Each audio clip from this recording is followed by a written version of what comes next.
Assalamualaikum warahmatullahi wabarakatuh. Salam sejahtera bagi kita semua. Hmm, Perkenalkan kami dari kelompok 3. Di sini kami akan membahas isu tentang manajemen ASN. Sebelumnya perkenalkan, nama saya Diah Ayu Handayani dengan nomor NDH 19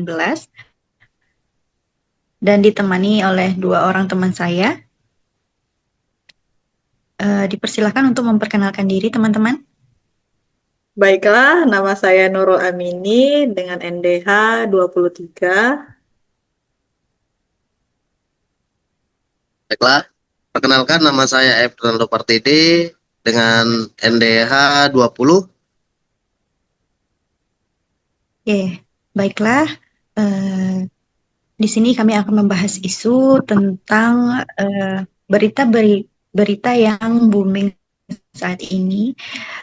Baru-baru ini kita mendapatkan berita besar, baik itu di media sosial maupun di berita nasional tentang pengembalian uang hasil korupsi CPO atau minyak sawit mentah ya, senilai 13,2 triliun rupiah ke negara. Ini jika dilihat angkanya sangat luar biasa besar ya.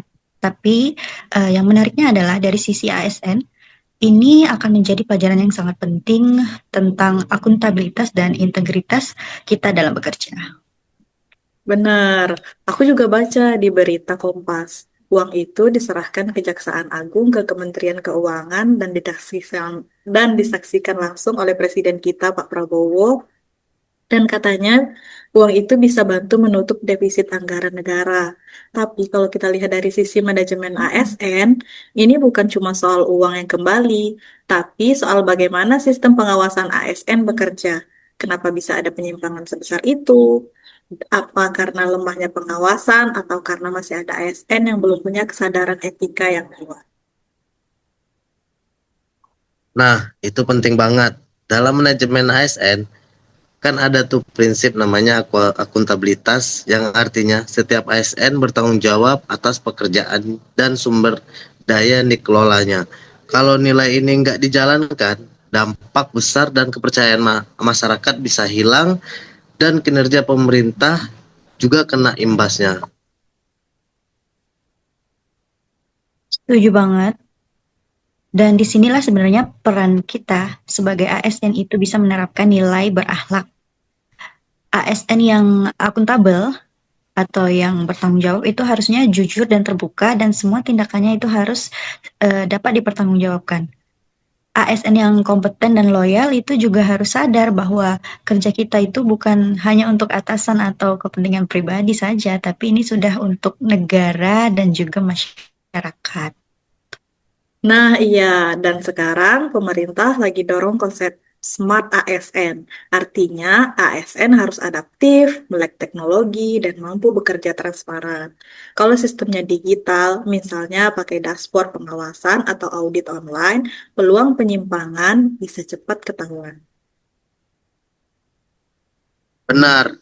Jadi bukan cuma hukum yang harus tegas, tapi sistem ASN juga harus pintar. Kalau semua data bisa diakses secara terbuka dan dicek secara berkala, budaya kerja kita akan jauh lebih bersih. Iya ya, dan kalau dipikir kasus ini itu sebenarnya bisa menjadi momentum ya untuk kita introspeksi diri bagi kita sebagai ASN baru maupun udah ASN yang sudah lama ya. Karena kita ASN ini bukan hanya sekedar untuk pelaksana administrasi atau pelaksana kebijakan saja, tapi juga kita turut andil dalam mengelola pelayanan publik dan kepercayaan publik juga. Jadi kalau kita menjaga integritas kita, otomatis sistem pemerintahan kita juga akan semakin kuat dan akan semakin bersih. Nah, setuju banget nih. Jadi, pelajaran yang bisa kita ambil dari kasus ini, jangan tunggu masalah besar dulu baru sadar pentingnya akuntabilitas. Mulailah dari hal-hal kecil seperti pencatatan yang rapi, laporan yang jujur, dan kerja yang disiplin.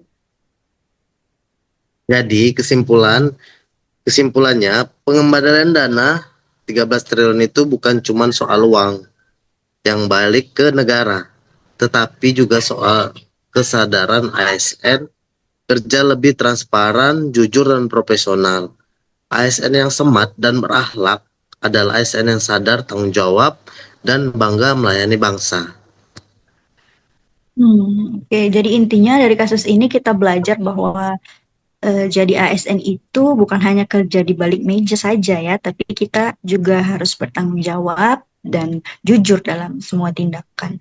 Kalau kita bekerja dengan hati jujur dan kita saling mengingatkan rekan kerja sesama, insya Allah nanti birokrasi kita akan semakin bersih dan kita akan semakin dipercaya oleh masyarakat.